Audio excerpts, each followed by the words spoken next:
बहू, तुम यहाँ क्यों आई? जाओ अपने कमरे में। शांति, ओ शांति, इधर आ। ये रसोई जरा धुल दे और चूल्हा भी साफ कर देना। लेकिन माँ जी, मैंने तो थोड़ी देर पहले ही ये सब साफ किया है और अभी तो गंदे भी नहीं हुए हैं। तू मुझसे ज्यादा बहस मत कर, जो कहा वो कर। बोलते हुए प्रमिला जी रसोई से बाहर चली गई और उनकी मेड शांति उनके बताए अनुसार काम में लग गई। ये है हमारी प्रमिला जी, जो आज भी पुराने विचारों और प्रथाओं से बंधी है। बहू, तुम्हारा खाना कमरे में ही ले आई हूँ, खा लेना और शांति को आवाज लगा देना। वो प्लेट ले जाएगी, तुम्हें रसोई में आने की जरूरत नहीं।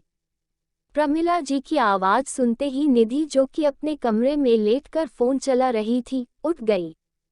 मम्मी जी, आप क्यों बिना वजह परेशान हो रही है? मैं खुद आ जाती। और आज आपने मुझे कुछ काम भी नहीं करने दिया। मैं ठीक हूँ मम्मी जी, मुझे कुछ नहीं हुआ है।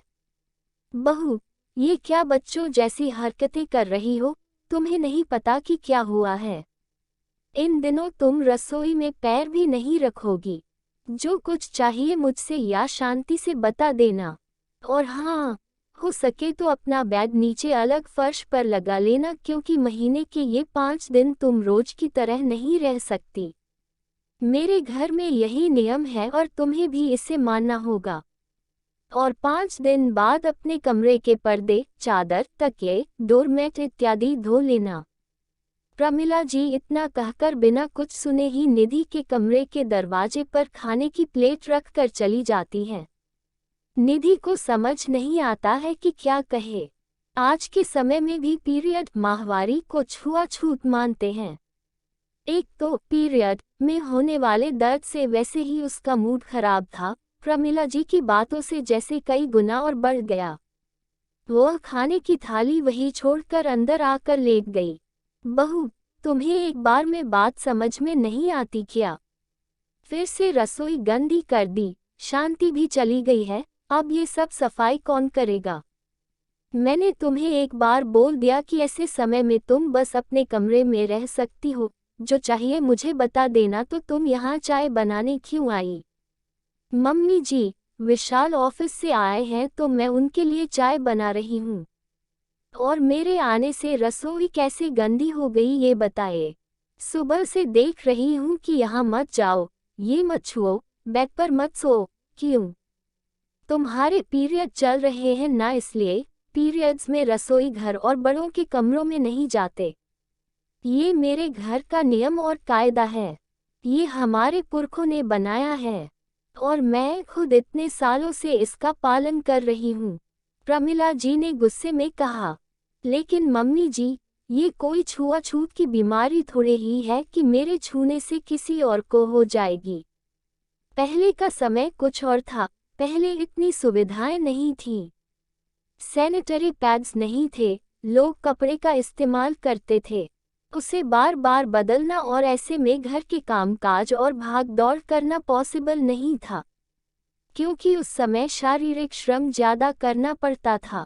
शरीर में होने वाले हार्मोनल चेंजेस की वजह से हमें शरीर को आराम देना होता है, इसलिए ये सारे नियम बनाए गए थे।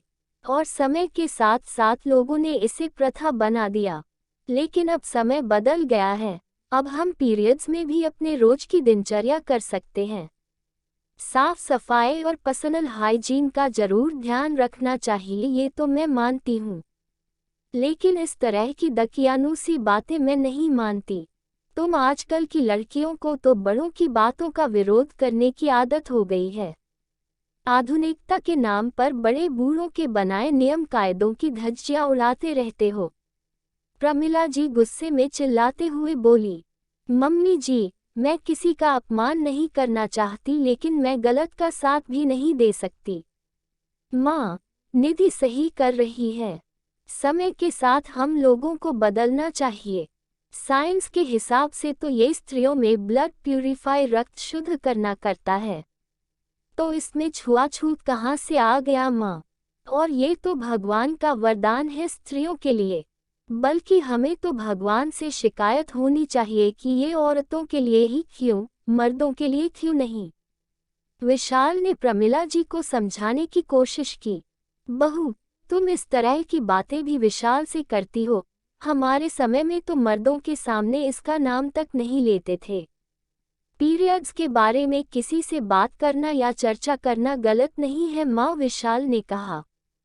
तुम लोग कितने भी तर्क वितर्क कर लो, मैं इन सब बातों को नहीं मानती। और गुस्से में प्रमिला जी बाहर चली गई। लेकिन आज निधि को इस बात का सुकून मिल गया कि विशाल सही और गलत का फर्क समझते हैं। दोस्तों, आप अपना विचार बताएं कि क्या पीरियड्स को एक बीमारी के रूप में देखना सही है या जीवन का एक हिस्सा है, ये मानना सही है।